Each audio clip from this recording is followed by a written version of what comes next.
নতুন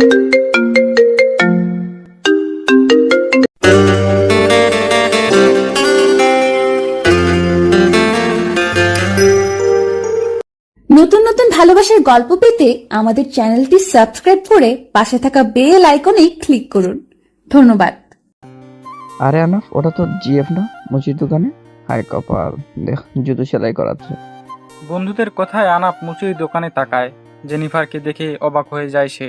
আনাপ রেগে জেনিফারের সামনে গিয়ে দাঁড়ায়, আক্রোশ নিয়ে বলে, হোয়াট দ্য হেল জেনিফার, এই আনাপ তাহেরের জিএফ কিনা মুচির দোকানে জুতা সেলাই করাচ্ছে? তুমি আমার মান সম্মান এভাবে শেষ করে দিলে? একবার ভাবলেও না আমার কথা? আমার ফ্রেন্ডসরা কি বলছে জানো? এখন ওরা আমায় নিয়ে মজা উড়াবে। জেনিফার হঠাৎ আনাপের কথাগুলো শুনে চমকে উঠে, শুকনো ঢোক গিলে বলে, আনাফ কি হয়েছে? এভাবে রাগ করছো কেন? জুতোটা ছিঁড়ে গেছে, সেলাই করাবো না? জেনিফার মাথা নিচু করে শেষ কথাটা বলে। আনাপ রাগে ফুঁসছে। সে নিজের হাতে থাকা জেনিফারের দেওয়া রিংটা খুলে দেয়, সেটা জেনিফারের হাতে ধরে দিয়ে বলে, এই নাও তোমার জিনিস, আজ থেকে ব্রেকআপ। ব্রেকআপ মানে ব্রেকআপ। তোমাকে আমি চিনি না, আর না তুমি আমাকে চেনো। Got it? Third class cheap girl. সোসাইটিতে আমার সম্মান থাকবে না কেউ দেখলে। তোমাদের মতো গরিব মেয়েদের কাজই এইগুলো, বড়লোকের ছেলেদের ফাঁসিয়ে সর্বস্ব হাতিয়ে নেওয়া। ছি, এই শিক্ষা দিয়েছে বাবা মা তোমায়? আনাফের কথা শুনে জেনিফার বাক বিমূঢ় হয়ে তাকিয়ে থাকে। এ কোন আনাপ যে মিষ্টি মিষ্টি কথা বলে পটিয়েছে তাকে? জেনিফার প্রচন্ড রাগে চর বসিয়ে দেয় আনাফের গালে। আনাপ গালে হাত দিয়ে স্ট্যাচু হয়ে আছে। জেনিফার নিজের হাত থেকে আংটিটা খোলে, তারপর আংটিটা আনাফের হাতে ধরিয়ে দেয়। আঙ্গুল তুলে আনাপকে বলে, মাইন্ড ইওর ল্যাঙ্গুয়েজ। এসব কি বলছো তুমি? আমার বাবা মা আমাকে এই শিক্ষা দিয়েছে? আমার বাবা মায়ের শিক্ষা নিয়ে প্রশ্ন তুলছো?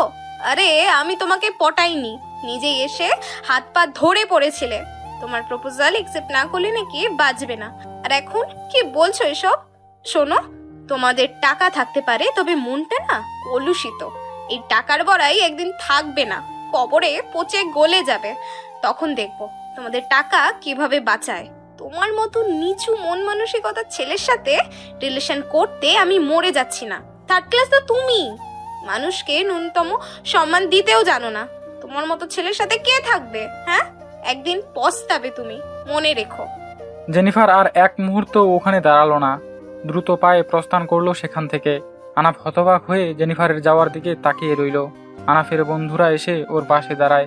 ওর বন্ধু তামিম কাঁধে হাত রেখে বলে, আরে মাম্মা, এই মাইয়া তোরে কিরকম অপমান করে গেল, গায়ে হাতও তুললো, তুই কিছু বললিও না? পাশ থেকে রিহান বলে, তেজ আছে মাইয়ার অনেক। আনাপ রেগে ওদের দুজনকে সরিয়ে দেয়। বাইক স্টার্ট করে সোজা বাসায় চলে যায়। পেছনে রিহান হাসতে হাসতে বলে, দিলাম তো ওর এবারে রিলেশনটা ভেঙে। তামিম তাল মিলিয়ে বলে, ঠিক বলছোস মামা, কিন্তু এবার জেনিফারের অহংকার কই থেকে দেখবো? আরাপ ওকে ছেড়ে দেবে না। প্রচন্ড গরম, সূর্য ঠিক মাথার উপরে। জেনিফার হেঁটে বাসায় যাচ্ছে। তার কাছে এখন মাত্র 30 টাকা আছে। ভাবছে চৌমাথা থেকে রিক্সা নিয়ে বাসায় চলে যাবে। বিকালে মায়ের কাছ থেকে টাকা নিয়ে না হয় আবার জুতো নিতে আসবে। এই চিন্তা করতে করতেই হারছে জেনিফার। এই দুপুরবেলা গাড়ি পেলে হয়, কিন্তু হাসপাতালের সামনে থেকে যাওয়ার সময়ই ফুল গাছের দিকে চোখ গেল। চোখ জোড়া খুশিতে চকচক করে উঠল জেনিফারের। কিন্তু এই ভেবে দুঃখ লাগলো যে কাল মাকে নিয়ে এসেছিল গাছ কিনতে, অথচ তখন গাছওয়ালা ছিল না। আর আজ হাতে তেমন টাকা নেই। আর দোকানে এসে হাজির। জেনিফার ফোনের ব্যাক কভারটা খোলে, সেখানে 200 টাকার একটা চকচকে নোট। নোটটা দেখে মায়া লাগলো। কত কষ্ট করে এই 200 টাকার নোটটা সামলে রাখে সে। কখনো ছোট ভাই তো কখনো মা নিতে চায়, কিন্তু আজ ফুল গাছ দেখে তো মন ভরছে না। এখান থেকে কয়েকটা গাছ না কিনতে পারলে তো শান্তি নেই। জেনিফার একবার ফুল গাছের দিকে তাকায় তো আরেকবার টাকার দিকে। টাকার জন্য তার মায়া লাগছে, এদিকে ফুল গাছের লোভ। জেনিফার দাঁড়িয়ে দ্বিধাদ্বন্দ্বে ভুগছে। তখনই পাশ থেকে কেউ বলে উঠে, এক্সকিউজ মি। জেনিফার ঘাড় ঘুরিয়ে সেদিকে তাকায়। মাস্ক পরা একটা ছেলে তার দিকেই তাকিয়ে আছে। জেনিফার নিজেও মাস্ক পরে আছে। জেনিফার ছেলেটিকে পর্যবেক্ষণ করে, এরপর মিহি গলায় বলে, জি বলুন। ছেলেটি চারদিকে তাকিয়ে ইতস্তত করে বলে, দুঃখিত মাঝ রাস্তায় বিরক্ত করার জন্য। আপনার নাম কি জানতে পারি? জেনিফারের মেজাজ চটে গেল। এমনিতেই একটু আগে ব্রেকআপ হয়েছে, তার মধ্যে এখন দ্বিধাদ্বন্দ্বে ভুগছে গাছ না টাকা। এর মধ্যে এই পাবলিক এসে নাম জিজ্ঞেস করছে। জেনিফার রেগে ঝাঁঝালো গলায় বলল, কেন ভাই, মাইয়া দেখলেই কি তার নাম জিজ্ঞেস করে লাগে? আপনারা পোলারা এত ছেঁচড়া কেন? হ্যাঁ, মানে চেনা নাই জানা নাই একটা মেয়েকে দেখলেই ভালো লাগা যায়। আপনি দেখেছেন আমার চেহারা? মাস্ক পরেও শান্তি নেই এই পোলাটার জ্বালায়। উফ। ছেলেটি যে অবাক হয়েছে তা তার চোখ দেখেই বোঝা যাচ্ছে। এরপর ঘটলো এক অদ্ভুত কাণ্ড। ছেলেটি কিছু না বলেই চলে গেল। যাওয়ার সময় জেনিফারের দিকে ক্ষিপ্ত দৃষ্টি নিক্ষেপ করে গেল। চোখ দুটো জেনিফারের চেনা চেনা লাগলেও এখন মনে করার সময় নেই যে কে এটা। জেনিফার গাছের কাছে গেল। সে সাদা গোলাপি দেশি গোলাপ, একটা গাজনিয়া, একটা ডায়ন হাঁস, একটা জবা চারা পছন্দ করলো। এরপর দোকানিকে বলল। দাম কত মোট? দোকানি হিসেব করে বলল, 280 টাকা হয়, আপনি 250 টাকা দিয়েন। জেনিফার মাথা নেড়ে বলল, না না, আমি 200 দেব, আপনি দিবেন 200 টাকায়? দোকানি গাছগুলো পলিতে ভরে বলল, আরে আপা দিয়েন, 230 টাকা দিয়ে দেন। জেনিফার মুখটা আলাভালা বানিয়ে ফেললো। দেখুন, আমার তাহলে গাড়ি ভাড়া থাকবে না, 200 টাকাই রাখুন। এতগুলো গাছ নিয়ে আমি কি হেঁটে যেতে পারবো বলুন? দোকানি আর কিছু বলল না। জেনিফার টাকা 200 এর দিকে আরেকবার তাকিয়ে দোকানিকে দিয়ে দিল। এরপর একটা রিক্সা ঠিক করলো 30 টাকায়। গাছগুলো দেখেই মন ভালো হয়ে যাচ্ছে। কি সুন্দর ফুল। জেনিফারের বাসার সামনে এসে রিক্সা থামে। সে ভাড়া মিটিয়ে গাছগুলো নামায়। এরপর গলা ছেড়ে ডাকে, এই আমান ভাই, এদিকে আয় তো, দেখ কি এনেছি। বাসার মধ্যে থেকে দৌড়ে আমান বেরিয়ে আসে। তাকে ভীষণ খুশি দেখাচ্ছে। আমান গাছগুলো দেখে উচ্ছ্বাসিত হয়ে বলে, আপু এত সুন্দর ফুল, আমাকে একটা দেবে কিন্তু। চলো চলো বাসায় চলো। জেনিফার গোলাপ গাছ দুটো নেয় আর বাকিগুলো নিয়ে আমান বাসার মধ্যে ঢোকে। জেনিফার উঠানে গাছ রেখে ঘরে ঢোকে। সোফায় একটা ছেলেকে দেখেই দাঁড়িয়ে যায়। ছেলেটার গায়ের শার্টটা তার চেনা চেনা লাগছে। কোথায় যেন দেখেছে। আরে হ্যাঁ, একটু আগেই তো এই ছেলের সাথেই কথা হলো। এই ছেলে এই বাড়িতে কেন? তবে কি বিয়ের প্রস্তাব নিয়ে এলো? তাই কি রাস্তায় নাম জিজ্ঞেস করেছে? কিন্তু মুখটা দেখা যাচ্ছে না কেন? তখনই ছেলেটা জেনিফারের দিকে তাকায়। ছেলেটার মুখ দেখেই জেনিফারের চক্ষু চড়ক গাছ। এই তোর আসার সময় হলো?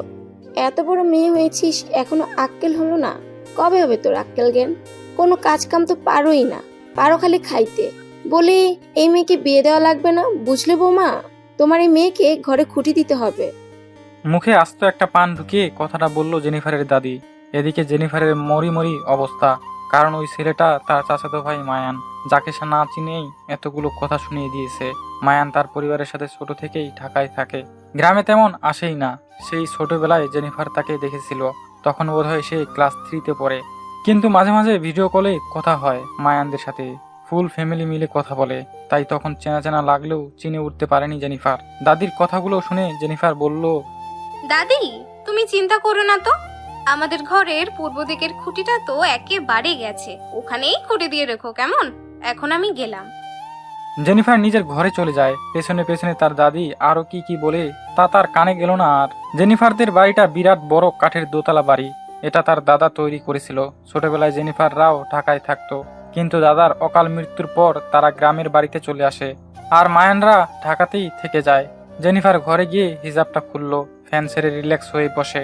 তখনই তার মা রাহেলা আসে তার ঘরে।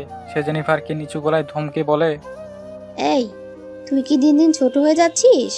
দেখেছিস তোর বড় চাচা ছেলে এসেছে, তারা শহরে থাকে। তুই তার সামনে বসে তোর দাদির মুখে মুখে তর্ক করলি কেন? ছেলেটা তোকে বেয়াদব ভাববে না? আর খবরদার মায়ানের সামনে যাবি না তুই। এখন বড় হয়েছিস, সব যেন আমার বলে দিতে হয় না, কিছুটা নিজেও বুদ্ধি করে চলিস। জেনিফার অবাক হয়ে বলে, মা, উনি আমার চাচাতো ভাই হয়, ওনার সামনে গেলে কি হবে? রাহেলা মেয়েকে বুঝিয়ে বলে, দেখ, ওরা শহরের ছেলে, তোর চাচাতো ভাই হলেও শহরে বড় হয়েছে। ওর চরিত্র কেমন তা তো আর জানি না, পরে কোনো কিছু হয়ে গেলে কিছু বলতে পারবো না। আর যুবতী মেয়েদের ছেলেদের সামনে বেশি যেতে নেই। বিকেলে তোর ফুপিরা আসবে, তখন তার মেয়েদের সাথে থাকিস, বুঝলি? আমি যা বলেছি মনে থাকবে? জেনিফার বিড়বিড় করে বলল, আইছে যুবতী, সেদিনও আমি ছোট ছিলাম, একা একা বাইরে যেতে দেবে না, তখন আমি ছোট, আর এমনি যুবতী হয়ে গেছি। জেনিফারের মা তাড়া দিয়ে বলে, কি বললাম মনে থাকবে তো? জেনিফার বিরক্তে শব্দ করে বলে, থাকবে। যাও তো এখন আমার ঘর থেকে, আমি গোসল করতে যাব, দেখছো তো বাইরে থেকে এসেছি। জেনিফারের মা যাওয়ার সময়ও বলে গেলেন, মনে রাখিস কিন্তু, আর ফোন মানুষের সামনে বসে কম চালাবি। তোর বাবা জানি দেখে না, তাহলে আমাকে মেরেই ফেলবে। আর এখন পেছনের দরজা দিয়ে চলাচল করবি। ওখান থেকে বাথরুমে, পুকুরে, বাগানে যাবি। জেনিফার চেঁচিয়ে বলল। যাও তো মা। প্রতিবারই যাওয়ার সময় জেনিফারের মা তাকে ফোন দিয়ে সতর্ক করে যায়। আর যত আজগুবি কথা তা তো আছেই। জেনিফার বিরক্ত হয়ে গেছে এসব শুনতে শুনতে। সে তার ঘরের দরজা এঁটে দেয়, পেছনের দরজা খোলে। তাদের বাড়িটা কাঠের হলেও অনেক সুন্দর করে বানিয়েছে তার দাদা। সে অনেক রুচি সম্পন্ন মানুষ ছিল। বাড়ির মূল দরজা দিয়ে ঢুকেই বড় একটা ঘর, ওখানে সোফা, চেয়ার, টিভি আছে। সেই বড় ঘরের মধ্যেই অন্যদের ঘরের দরজা, চারিদিকে ঘুরিয়ে। আবার সবার ঘরের মধ্যে পেছনের দরজা দিয়ে কাঠের বারান্দা বানানো। জেনিফার জামা কাপড় নিয়ে পুকুর পাড়ে যায়। শান বাঁধানো ঘাট আছে পুকুরে, তার পাড়েই গোসলখানা আর বাথরুম। তবে জেনিফার সবসময় পুকুরেই গোসল করে। গোসলখানায় তার দম আটকে আসে, মগ ভরে পানি দিয়ে শান্তি পায় না সে। তার কথা হচ্ছে গোসলখানায় বসে সাবান দিয়ে পুকুরে ডুব দিব, সাঁতার কাটবো, তারপর আবার গোসলখানায় গিয়ে জামা কাপড় পাল্টাবো। তখনই একটা মেয়ে দৌড়ে আসে জেনিফারের কাছে। জেনিফার কিছুক্ষণ তাকিয়ে থেকে বলে, তুমি মানহা আপু না? মানহা উচ্ছ্বাসিত হয়ে বলে, আরে এই তো চিনতে পেরেছিস আমার। বাহ জেনি, তুই তো দিন দিন সুন্দর হয়ে যাচ্ছিস। এদিকে আয়, একটু আদর করে দিই। জেনিফার গিয়ে মানহাকে জড়িয়ে ধরে। মানহা মায়ানের ছোট বোন, বয়সের বেশি ডিফারেন্ট নেই। মানহা মায়ানের 1 বছরের ছোট। জেনিফারের সাথে মানহার অনেক ভাব। জেনিফার হেসে বলে, আপি, আমি কই আর সুন্দর হলাম? তুমি দেখো, তোমার আর আমার হাত মিলিয়ে তুমিই বেশি ফর্সা। আরে গাধি, ফর্সা হলে কি সে সুন্দর হয়? সৌন্দর্যের জন্য প্রয়োজন একটা সুন্দর মন। আর তুই কি কম ফর্সা? তোর চোখ দুটো তো মাশাআল্লাহ, একদম মায়ান ভাইয়ের মতো। জেনিফার হেসে বলল, সে আমার ভাই হয়, আর ভাইয়ের চোখের মতো বোনের চোখ হতেই পারে। ইউ আর রাইট সিস্টার, কিন্তু এই কথা তোমার চাচা চাচিকে কে বোঝাবে? মানহা আর জেনিফার দুজনেই পেছনে তাকায়। মায়ান এদিকে আস্তে আস্তে কথাটা বলেছে। মায়ানকে হঠাৎ দেখে জেনিফার ঘাবড়ে যায়। জেনিফার এখন আওলা কেশে পাগল বেশে আছে। জেনিফার মানহার হাত চেপে ধরে। মানহা অবাক হয়ে বলে, আরে কি হয়েছে?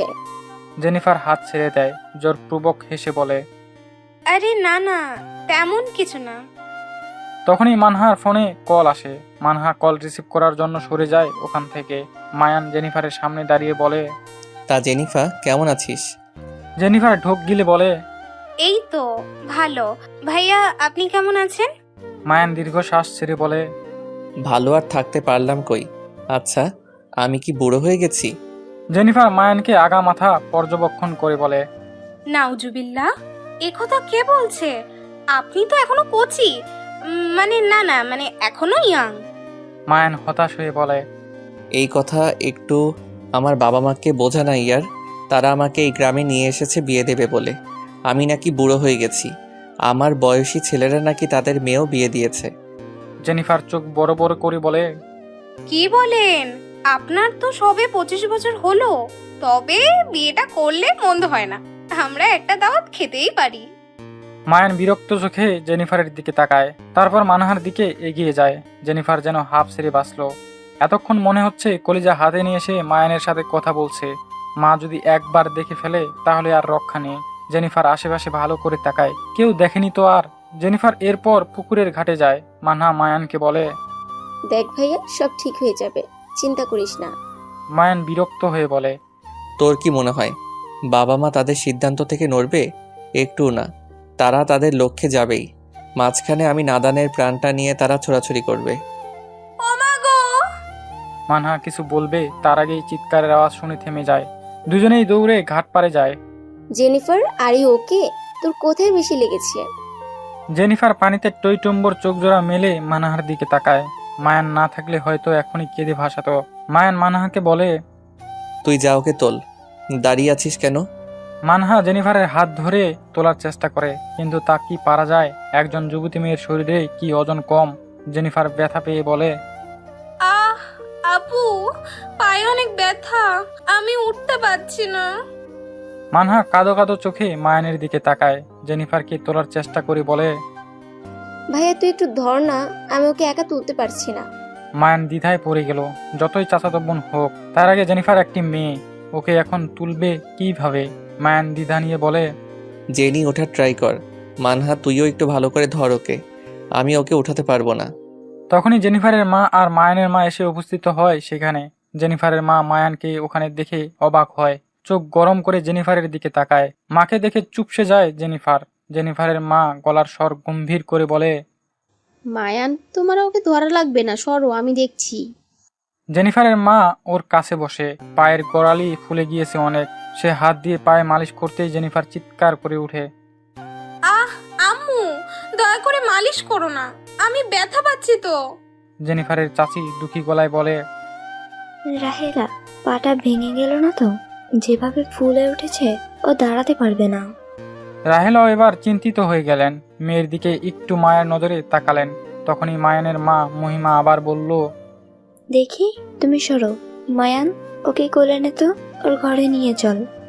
মহিমার কথাটা শুনে বাজ পড়ল জেনিফারের মাথায়। সে বড় বড় চোখ করে তার মায়ের দিকে তাকালো।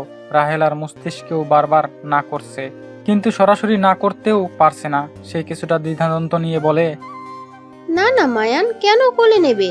ও ছোট মানুষ, আমি নিচ্ছি কোলে। মানহা অবাক হয়ে বলে, কিন্তু কাকিমণি, আপনি কিভাবে ওকে নেবেন? ওকে তো আমিও তুলতে পারিনি। মহিমা মানহাকে চুপ করিয়ে বলে, তুই থাম।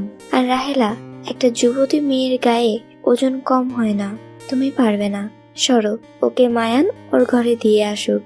কোনো না শুনতে চাই না। রাহেলা আর কিছু বলতে পারলো না। এখানে তার কথা শুনবেও না, আর বলাটা খারাপ দেখায়। সে মনের মধ্যে দ্বিধা নিয়ে রাজি হলো, কিন্তু পরক্ষণেই জেনিফারের দিকে ক্ষিপ্ত দৃষ্টি নিক্ষেপ করলো। জেনিফার ভয়ে শেষ। না জানি তার মা পরে কি করে। জেনিফার মায়ানের দিকে তাকালো। তার মুখটা দেখে কিছু বোঝা যাচ্ছে না। মহিমা মায়ানকে আদেশ করলো, কিরে মায়ান, তোর কথা কানে যায় না? জেনিফারকে ওর ঘরে নিয়ে চল। মায়ান হতাশ চোখে মায়ের দিকে তাকালো। তারপর জেনিফারকে কোলে তুলে নিল মায়ান। জেনিফার কুটিসুটি হয়ে চোখ বন্ধ করে আছে। মানহা পাশ থেকে বলল, ভাইয়ের গলাটা ধর ভালো করে, নইলে ব্যালেন্স রাখতে পারবি না। জেনিফার তাও কিছু করলো না। সে আগের মতোই রইল। মায়ান জেনিফারকে তার ঘরের বিছানায় নামিয়ে দিল। হাত পা ছাড়া দিয়ে বলল, বাবা গো, এই চিকনি তোর গায়ে ওজন তো কম না? দেখে শুনে চলাফেরা করতে পারোস না? ও সরি, তুই তো কিছু দেখিস না, খালি রাস্তায় বসে পাওয়ার দেখাতে পারিস। তখন একদম সিংহ হয়ে যান আপনি, আর ঘরে ভেজা বেড়াল। জেনিফার ঠিক বুঝলো তাকে সকালের ঘটনা নিয়ে খোঁটা দিচ্ছে মায়ান। সে অনুনয় করে বলল, ভাইয়া প্লিজ, আমি বুঝতে পারিনি, সরি। তখনই জেনিফারের মা, চাচি আর মাহা আসে। মায়ান তাদের দেখে বলে, আমি কি চলে যেতে পারি আম্মু? জেনিফারের মা তাড়াতাড়ি করে বলে, হ্যাঁ যাও বাবা। ভাবি, ছেলে মেয়েদের নিয়ে ফ্রেশ হয়ে আসুন, আমি জেনিফারের সাথে কথা বলে আসছি। জেনিফারের চাচি তার দিকে তাকিয়ে মিষ্টি হেসে চলে গেল। সঙ্গে মায়ান ও মানহাও গেল। জেনিফারের মা তার পাশে বসে বলে, বেশি ব্যথা পেয়েছিস? আর ওখানে মায়ান কোথা থেকে আসলো? আমি না তোকে ওর সামনে যেতে না করেছি? জেনিফার কাঁদো কাঁদো হয়ে বলল, মা বিশ্বাস করো, আমি ওনাকে আসতে বলিনি। আমি ওখানে গোসল করতে গিয়েছি। পরে কোথা থেকে মানহা আপু আসলো, তারপর ভাইয়াও এসেছে। তারা তো বাগানের ওই দিকটাই ছিল।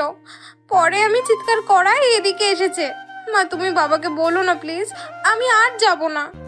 জেনিফারের মা দাঁড়িয়ে বলল, আচ্ছা কাঁদতে হবে না, শুয়ে থাক, আমি ওদের খাবার দিয়ে আসি, তারপর তোকে গা মুছে খাইয়ে দিব। জেনিফার মাথা নেড়ে সম্মতি দেয়। ওর মা দরজা দিয়ে বেরিয়ে যায়। জেনিফারের মা মেঝেতে শীতল পাটি বিছিয়ে দেয়। এরপর মায়ানদের খেতে ডাকে।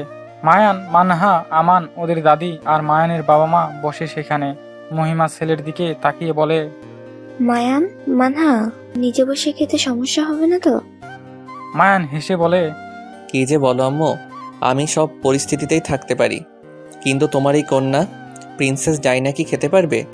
মানহা ফুঁসে উঠে মায়ানের দিকে তাকিয়ে বলে, হইছে, বুঝছি কত পারো, এই জন্য তো মাটির মেঝেতে জুতা খুলে ওঠো। মায়ান ওকে ধমক দিয়ে বলে, চুপ বেয়াদব, আমি ভুলে গিয়েছিলাম।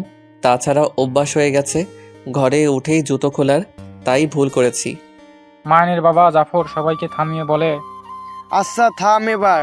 রাহেলা, আমার ভাই কোথায়? রাহেলা সবাইকে ভাত বেড়ে দিতে দিতে বলে, আমানের বাবা তো দোকানে গিয়েছে, আপনাদের খাওয়া হলে আমান তার জন্য ভাত নিয়ে যাবে। সে একবারে রাতেই আসবে দোকান বন্ধ করে। মায়ান খুশি হয়ে বলল, ওয়াও, আমিও আমানের সাথে যাব কাকার দোকানে। জেনিফারের মা হেসে বলে, আচ্ছা যেও, তবে এখন খাও চুপ করে। জাফর চারদিকে চোখ বুলিয়ে বলে, আমার আরেকটা মাকে তো দেখছি না, সে কোথায়? কে জেনিফার? সে তো ঘাটপাড়ে আছাড় খেয়ে ঘরে বসে আছে। জাফর বিচলিত হয়ে বলে। কি বলছিস? মেয়েটা কি খেয়েছে? রাহেলা বসে বলে। না, আপনারা খান আগে, তারপর ওকে খাওয়াবো। জাফর বরাবরই ছেলে মেয়েদের দিকে যত্নশীল। সে রাহেলার কথায় বলে, না না, এ কেমন কথা? যাও তুমি ওকে খাইয়ে এসো, এখানে মাহিমা তো আছেই। মহিমাও সম্মতি দিয়ে বলল। হ্যাঁ হ্যাঁ, আমি তো আছি। তুমি বরং ওকে খাইয়ে আসো, সাথে ব্যথার ওষুধ দিয়ে দিও। তারপর মায়ান আর মানহাকে সাথে করে নিয়ে একবার পায়ের এক্স-রে করে আসবে না হয়। রাহেলা আর না করলো না, একটা প্লেটে ভাত আর আলু ভাজি নিয়ে নিল। তারপর উঠে চলে গেল জেনিফারের কাছে। জেনিফারকে খাইয়ে দিল। অনেকদিন পর জেনিফার মায়ের হাতে খেলো। ভাই হওয়ার পর আর মায়ের আদর তেমন পায়নি, শুধু শাসন আর শাসন। জেনিফার হা করে মায়ের দিকে তাকিয়ে আছে। রাহেলাও খানিকটা বিব্রত হলো। কোনো রকম খাইয়ে উঠে গেল সে। বিকেলে মায়ান, জেনিফার আর মানহা বের হয়। উদ্দেশ্য জেনিফারকে ডক্টর দেখানো। তারা একটা অটো ঠিক করে। তারা একে অপরের সাথে খুশ গল্প করছিল। তখনই অটো থামে। হঠাৎ করেই কেউ একজন বলে, আরে জেনিফার, কই যাও? সবাই সেদিকে তাকায়। জেনিফারের সেদিকে চোখ পড়তেই কলিজা লাফিয়ে ওঠে। আচমকা অপ্রত্যাশিত জিনিসগুলো দেখলে কেমন যেন লাগে, অনুভূতিরা যেন থমকে যায়। তখন কি করা উচিত মাথায় ঢোকে না। শুধু বিরতিহীনভাবে তাকিয়ে থাকা ছাড়া কোনো কিছু মাথায় আসে না।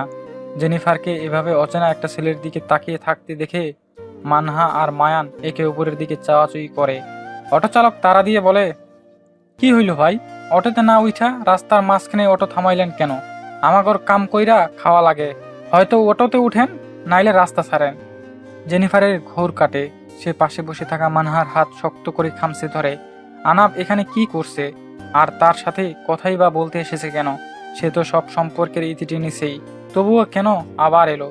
এলোমেলো হয়ে পড়ে জেনিফার। তার জীবনের প্রথম প্রেম আনাব। সে কাউকেই বুঝতে দেয়নি তার মনের অবস্থা, কাউকেই দেখাতে পারেনি ভেতরের ক্ষত। মায়ান গলা খাকারি দিয়ে বলে, জেনি, তুমি কি ওকে চেনো? মায়ান রাস্তাঘাটে বোনদেরকে তুমি করেই বলে সব সময়। যেখানে সেখানে তুই বলাটা তার ধাঁচে নেই। জেনিফার চমকে মায়ানের দিকে তাকায়। মাথা নেড়ে দ্রুত নিজেকে সামলে বলে, হ্যাঁ চিনি তো। আনাফ ভাইয়া, আমি ডক্টরের কাছে যাচ্ছি। আপনি আমাদের রাস্তা আটকেছেন কেন? অটো ছাড়ুন। আনাপ অবাক হয়। মুহূর্তেই ছেড়ে দেয় অটো। তার সামনে দিয়েই নিজের আপন গতিতে ছুটে যায় সেটি। আনাপ অবাক হয়ে তাকিয়ে থাকে। তখন জেনিফারকে সে ভুল বুঝে বন্ধুদের কথায় অপমান করেছিল। ভেবেছে সব মিটমাট করে নিবে। কিন্তু জেনিফারের পাশে সে কাকে দেখলো? অন্য একটি ছেলে। আনাফের সহ্য হলো না। জেনিফার তাকে ভাই বলে সম্বোধন করলো ওই ছেলের সামনে। তার সাথে জেনিফারের কিসের সম্পর্ক? আনাপ পায়ের কাছে থাকা একটা ইটের টুকরোতে লাথি মারে। তারপর প্রস্থান করে সেখান থেকে। অটোর মধ্যে চুপচাপ করে বসে আছে জেনিফার। এমনভাবে বসে আছে যেন সে চোর, চুরি করে মাত্রই ধরা খেয়েছে। মায়ান আর মানহা জরুরি চোখে তাকে পর্যবেক্ষণ করছে। মায়ান মানহার দিকে তাকিয়ে জেনিফারকে দেখে ভ্রু চিরে ইশারা করে, যার অর্থ জেনিফারের কি হয়েছে।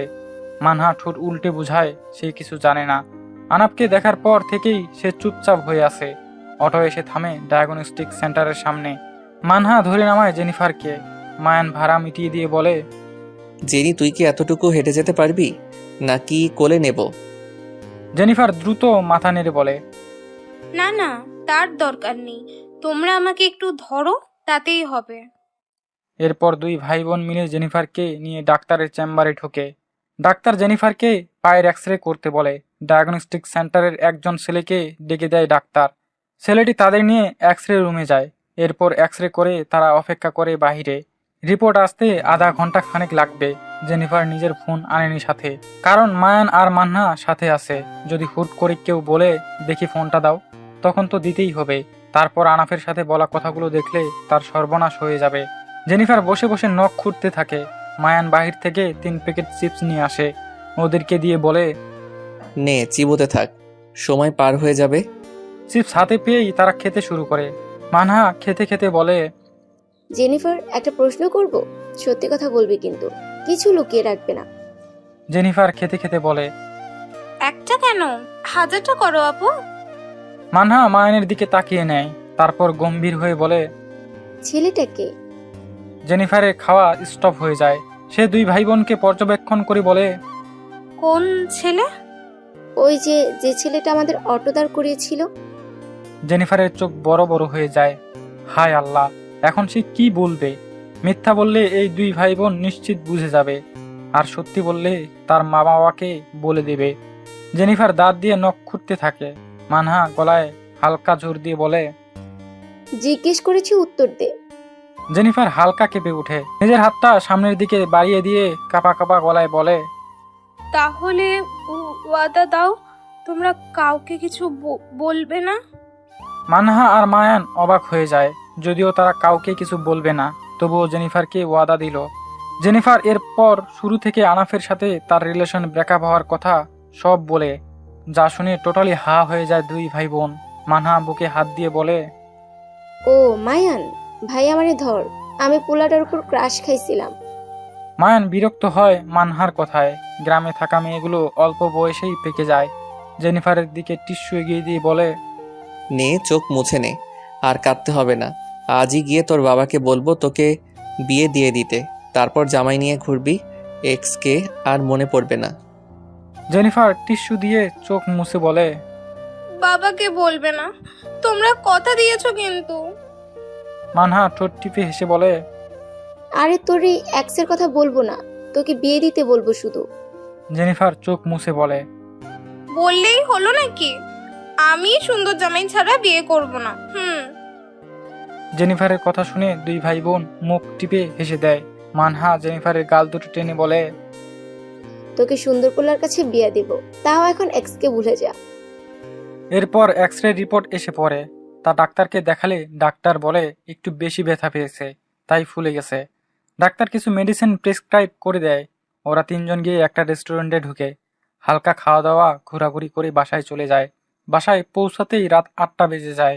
গ্রামে রাত 8টা মানেই অনেক রাত। ওরা ঘরে ঢুকতেই দেখে ওদের সব কাজিন ফুপু সহ সবাই চলে এসেছে। তিনজনেই অনেক খুশি হয়। জেনিফারের ফুপুর 2 ছেলে 1 মেয়ে। যমজ ছেলে দুটোর নাম তায়েব আর তুহিন, আর মেয়েটার নাম তিন্নি। তার ফুপি এখানে এসেছে ভিন্ন উদ্দেশ্য নিয়ে, সেটা অবশ্য সে জানে না। এত রাতে জেনিফারকে ওদের সাথে ফিরতে দেখে ফুপু এরিনা আর চোখে তাকায়। মহিমা জেনিফারকে হাত ইশারা করে ডেকে বলে, এদিকে আয় মা, আমার পাশে বস। জেনিফার মিষ্টি হেসে চাচির পাশে গিয়ে বসে। মায়ান আর মানহাও জায়গা খুঁজে বসে পড়ে। তিন্নি লজ্জায় একটু পরপরই টমেটোর মতো লাল হচ্ছে। তার কারণ অবশ্যই স্পষ্ট নয়। তার ভাইয়েদেরও একই অবস্থা। তার ভাইয়েরা মায়ানের সিনিয়র 2 বছরের। এর মধ্যেই জাফর কলা খাকারি দিয়ে বলল, যেহেতু আমরা এখানে 3 ভাই বোন ও আমাদের সন্তান সবাই আছে, তাই আমি সবার উদ্দেশ্যে একটা কথা বলতে চাই। জেনিফারের বাবা জিয়া বেশ উৎসাহ নিয়ে বলে। বলো ভাই, কি বলতে চাও? জাফর আরেকটু নড়েচড়ে বসে বলে, দেখো, আমি তোমাদের বড় ভাই, আমার ওপর তোমাদের বিশ্বাস আছে, তাই না? এরিনা মাথা নাড়িয়ে বলে, হ্যাঁ ভাইয়া, আপনি যেহেতু আমাদের বড়, তাই আপনার উপর আমাদের বিশ্বাস থাকবেই তো। সবাই উৎসুক হয়ে তাকিয়ে আছে জাফরের দিকে। জাফর কি বলবে তা শোনার জন্য এত আয়োজন। আমি চাই জেনিফারকে মায়ানের বউ করতে। আমি শুধু চাই না, জেনিফারকে বউ করে নিয়েই যাব। আমি জানি আমার ভাইরা এতে দ্বিমত পোষণ করবে না। নিজের কথাটুকু বলে জাফর বহু আশা নিয়ে ছোট ভাইয়ের দিকে তাকালো। তার ছোট ভাইও যেন এতে খুশি। জিয়া হেসে বলল, আরে এতে আপত্তি থাকার কি আছে? আমার তো ছোটবেলা থেকে মায়ানকে জামাই করার ইচ্ছা। মায়ান আর মানহা এবং তাদের মা ছাড়া উপস্থিত সবাই কথাগুলো শুনে স্তব্ধ হয়ে গেল। জেনিফারের কান দিয়ে যেন ধোঁয়া বের হচ্ছে। সে আর চোখে মায়ানের দিকে তাকালো। মায়ান নির্লিপ্ত। বোধহয় সে কথাটা আগে থেকেই জানতো। জেনিফারের মনে পড়ে পুকুর পাড়ে বসে মায়ানের বলা কথাটা। মায়ান তখন যে এসবের ইঙ্গিত দিয়েছিল তা সে ঘুণাক্ষরেও টের পায়নি। না, এসব কি বলছো তোমরা? আমার ছেলে মেয়েদের কি হবে? কিছুটা জোরেই বলল জেনিফারের ফুপু এরিনা। জেনিফারের ভাবনার শুধু ছিঁড়ে গেল তার ফুপুর কথায়। উপস্থিত সবাই এরিনার দিকে দৃষ্টি নিবদ্ধ করলো। জাফর অবাক হয়ে বলল, মানে তোর ছেলে মেয়েদের কি হবে? এটা দ্বারা কি বোঝাতে চাচ্ছিস? এরিনা ভাইয়ের দিকে তাকিয়ে বলল, আজ আমি কত আশা নিয়ে এখানে এসেছি জানো, আর এসব তোমাদের মুখে কি শুনছি? জিয়া বড় ভাইয়ের দিকে তাকিয়ে বলে, ভাই, ও কি বলতে চাইছে? এরিনা মুখ ভার করে বলে, আমি চাইছি আমার মেয়ে তিন্নিকে মায়ানের সাথে বিয়ে দিতে। আর জেনিফার আর মানহাকে তায়েফ ও তুহিনের বউ বানাতে। এরিনা কথাটা নিচের দিকে তাকিয়ে বলল। তার কথা শুনে হেসে ফেলল জাফর। সে অবাক হয়ে ভাইয়ের মুখ পানে তাকালো, যেন এরিনা মাত্রই কৌতুক করেছে তাই জাফর হাসছে। বাকি সবার মুখেও দেখার মতো হয়ে গেছে। তখন মহিমা নড়েচড়ে বসে বলল, দেখো এরিনা, তুমি যে প্ল্যান করে এসেছো তাতে তো আমাদের 6 ছেলে মেয়েদের একসাথে গতি হয়ে যেত, কিন্তু আফসোস এটা আমরা আগে জানতাম না। কিন্তু আমরা ঢাকা থেকে প্রস্তুতি নিয়েই এসেছি যে জেনিফারকে আমাদের ছেলের বউ করব। তবে তোমার প্রস্তাব একেবারে ফেলে দেওয়ার মতো না। যাই হোক, জেনিফার আমার ছেলের বউ হবে, তবে আমি আমার মেয়ের জন্য তুহিনকে নির্বাচন করেছি। এখন তুহিন আর মানহা রাজি হলেই হবে, নয়তো না, কারণ ছেলে মেয়েদেরও আলাদা পছন্দ থাকতে পারে। এরিনার মন তবুও শান্ত হলো না, কারণ তার মেয়েটা কত আশা নিয়ে এসেছে। এরিনা কিছু মনে পড়ার ভঙ্গিতে বলল, ভাবি, তুমি কি নিশ্চিত জেনিফার এবং মায়ানের ব্যক্তিগত কোনো পছন্দ নেই? একমত হতে পারে ওদের পছন্দ করা কেউ আছে। এরিনা জানে মায়ানের কাউকে পছন্দ নেই, কারণ সে ছোটবেলা থেকেই বোনদের সাথে খুব কম মিশত। সে এখানে চাইছে জেনিফারের পছন্দের কেউ থাকুক, তাহলেই মায়ানের সাথে নিজের মেয়েকে বিয়ে দিতে পারবে। এরিনা মনে মনে নিজের বুদ্ধির প্রশংসা করলো, কিন্তু তার আশায় সেগুড়ে বালি দিয়ে রাহেলা বলল, আমার মেয়ের এমন কেউ নেই, এ কথা আমি বলতে পারি। তবে ওরা একে অপরের সাথে কথা বলে দেখুক, তাহলে ভালো হয়। জেনিফার অবাক হয়ে তার মায়ের দিকে চাইলো। আলাদা করে কথা বলতে তার মা বলেছে, একথা তার বিশ্বাস হচ্ছে না, মনে হয় কানে ভুল শুনেছে। তবে এরিনার মুখটা চুপসে গেল। রাহেলার কথায় বাকিরাও মত পোষণ করলো।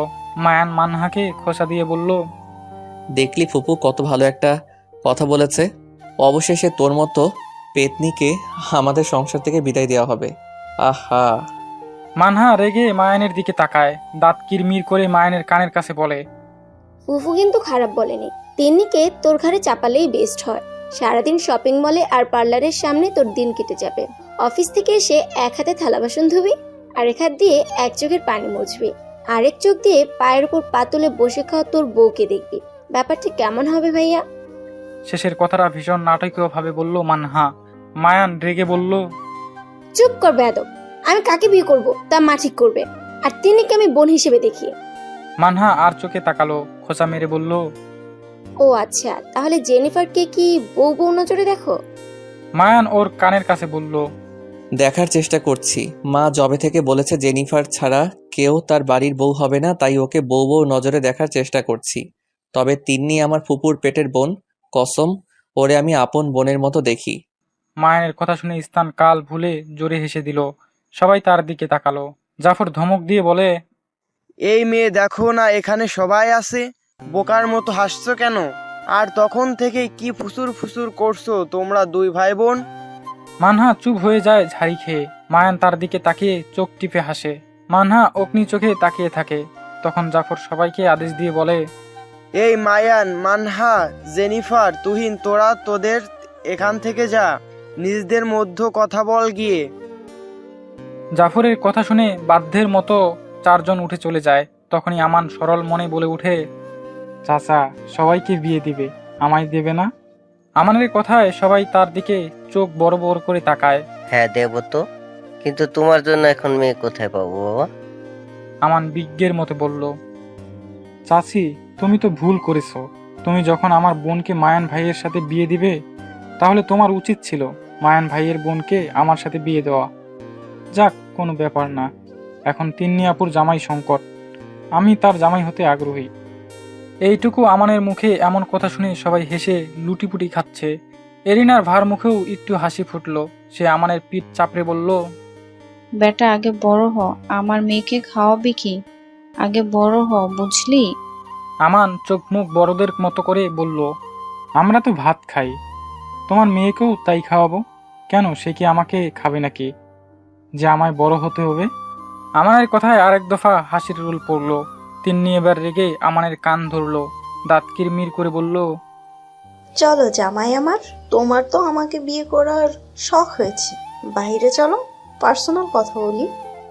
তিন্নি টানতে টানতে আমানকে বাহিরে নিয়ে যায়। তার পিছে পিছে তায়েব যেতে যেতে বলল, ডিয়ার মামা মামিগণ, ছোট ভাগিনার একটা নিব্বা জুটে গেল, আমার জন্য একটা নিব্বি ডাউনলোড করতে পারতে। বড্ড ভুল কাজ করলেন। সাহেবের কথা শুনে হেসে দেয় সবাই। মহিমা হাসতে হাসতে বলে, এরিনা আর রাহেলা ছেলে দুটো তোমরাই বানাইছো। আল্লাহ, এদের কথা শুনে আমি শেষ। যদি আগে জানতাম আমি নিজেই আরো দুটো ছেলে মেয়ে বেশি নিতাম।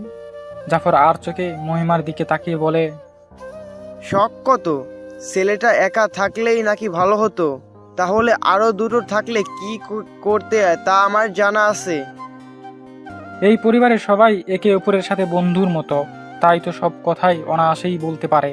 এবার ভাই বোনেরা মিলে নিজেদের কথা বলতে থাকে। ওদিকে বাইরে জেনিফার সামনে সামনে হাঁটছে আর মায়ান তার পিছে পিছে। বিরক্ত হয়ে মায়ান বলে, এই দ্বারা আর কত হাঁটবি?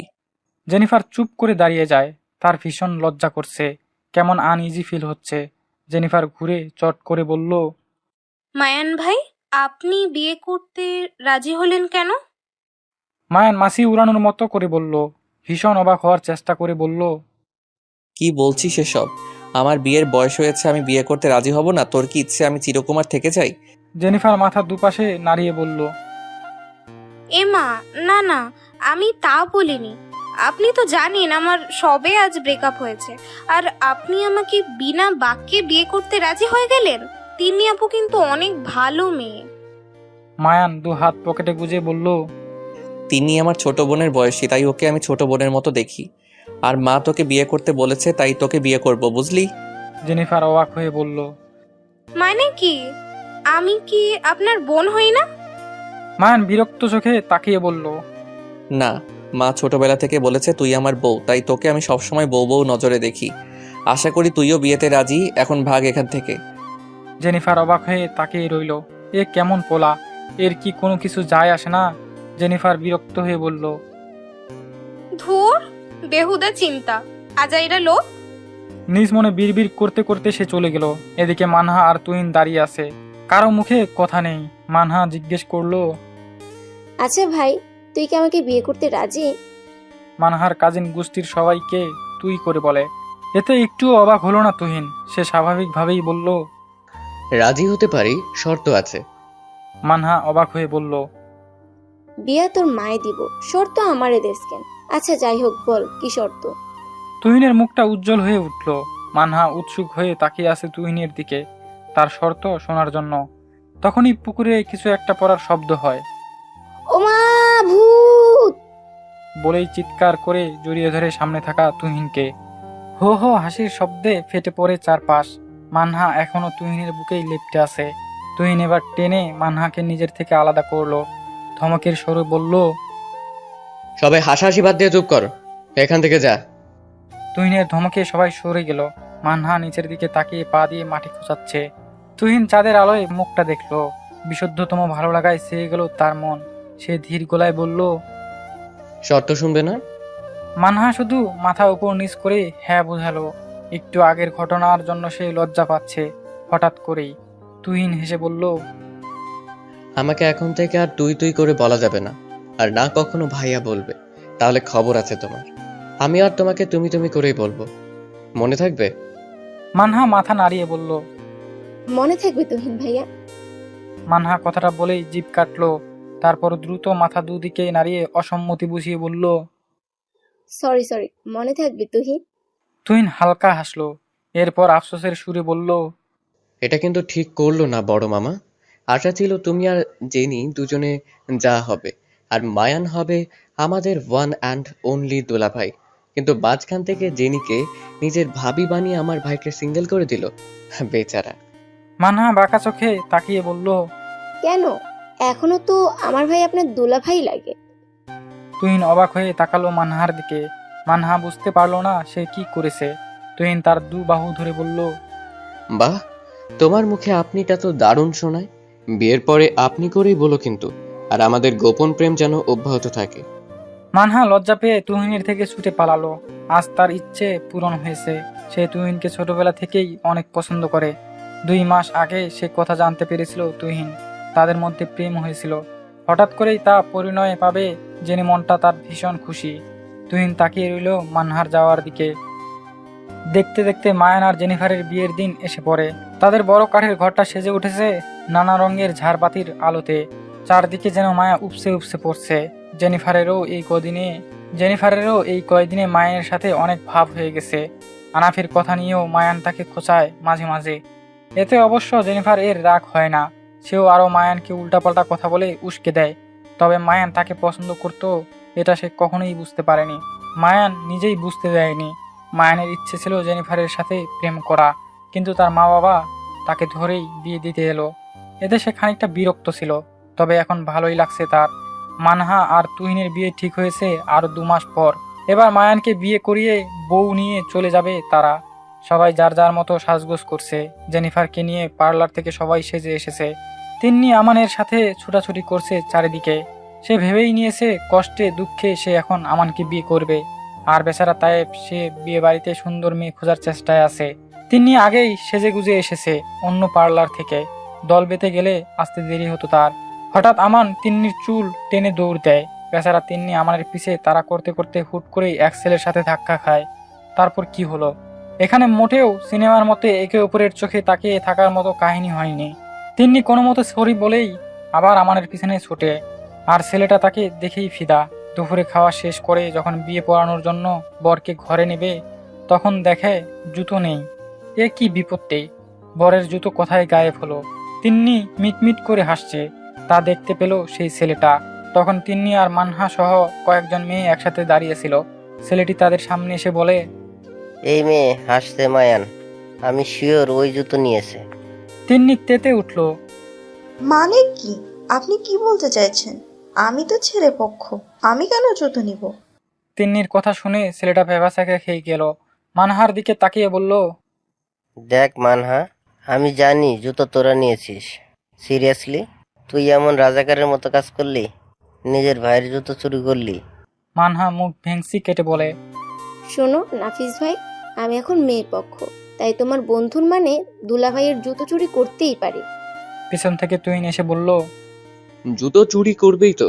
আমার বউ জুতো চুরি করেছে, এখন বর মহাশয়কে টাকা দিয়ে জুতো নিতে বলো। মায়ান ও নাফিস আশ্চর্য হয়ে গেল। তার ভাইয়েরাও কিনা জুতো চুরিতে সামিল। নাফিস বলল, মানহা, তুই কি জুতো দিবি না? মানহা ভাবলেশহীন ভাবে বলল, না। নাফিস তখন একটা শপিং ব্যাগ থেকে নতুন জুতো বের করলো, যা দেখে সবাই আশ্চর্য। মায়ান হেসে জুতো পায়ে দিয়ে বলল, বোন যদি চলে পাতায় পাতায়, আমি চলি পাতার শিরায় শিরায়। অবস্থা বেগতিক দেখে তুহিন বলল, দেখো, তোমরা আমার ভাইকে আটকাতে পারবে না, সে আজ বিয়ে করবেই। তখন তুহিন ও তারা হেঁটে ঘরের ভিতর চলে গেল। আর পেছনে সব মেয়েদের দল তাকিয়ে রইল। মানহা দাঁত কিরমির করে বলল, তিন্নি ভাই ডিয়ার, এই মজা আমরা তুহিনকে পরে বোঝাবো, ওই করেছে এইসব। 3 কবুলের মাধ্যমে বিয়ে শেষ হলো। এরপর বিদায়ের পালা। জেনিফার তার বাবা মাকে জড়িয়ে ধরে কাঁদছে। তো কতক্ষণ কাঁদছে আমানকে ধরে। বক্সের আমি যাচ্ছি বাবা যাচ্ছি গানটি যেন পরিবেশকে আরো ভারী করে তুলেছে। দম বন্ধকর পরিবেশ থেকে গাড়িতে তুলে দিল সবাই। জেনিফার তখনও কাঁদছে, জানালার গ্লাস থেকে বাইরে তাকিয়ে। মায়ান তখন বলল, ইস, এত কাচ্ছ মেকআপ নষ্ট হলে পেতনির মতো লাগবে। তখন আমার বন্ধুরা বলবে আমি পেতনি বিয়ে করেছি। কান্নার মধ্যেও মায়ানের এই কথা শুনে জেনিফার রেগে গেল। মায়ানের পিঠে দুটো দিয়ে বলল, শয়তান লোক। মায়ান ওর হাত দূরে ধরে বলল, আরে বাবা শোনো, তুমি আর আমি দুইজনেই এখন কাঁদবো কেমন? জেনিফার অবাক হয়ে বলল, তুমি কাঁদবে কেন? মায়ান ভারী দুঃখী দুঃখী গলায় বলল, কাঁদবই তো। আজ আমার একমাত্র চাচাতো বোনকে বিয়ে দিয়ে শ্বশুরবাড়ি পাঠাচ্ছি, সেই কষ্টে কেঁদে কেঁদে দেউলিয়া হব। জেনিফার ইয়ার্কি বুঝতে পেরে মুখ ভার করে রইল। মায়ান তাকে টেনে নিজের বুকে নিল। বাইরে 2টি তারা দেখিয়ে বলল, ওটার একটা আমি একটা তুমি, দেখলে কত কাছাকাছি, তুমি সারা জীবন আমার কাছাকাছি থেকে যেও। জেনিফার না বোঝার ভান করে বলল, কেন? মায়ান জেনিফারের চোখের দিকে তাকিয়ে বলল, কারণ তুমি আমার বুক পকেটের মানুষ গো, তাই সারা জীবন আমার কাছেই থাকবে। জেনিফার হাসলো তৃপ্তি নিয়ে। আনাম তার জীবনের আবেগ ছিল, কিন্তু মায়ান তার সবকিছু। সে উপলব্ধি করলো এই পুরুষের মায়ায় সে গভীরভাবে জড়িয়ে গেছে। যাক না, তাতে ক্ষতি কি? সে আজন্ম তার মায়ায় পড়ে থাকতে চায়। ভালোবাসি না বলেও সারা জীবন ভালোবাসতে চায়।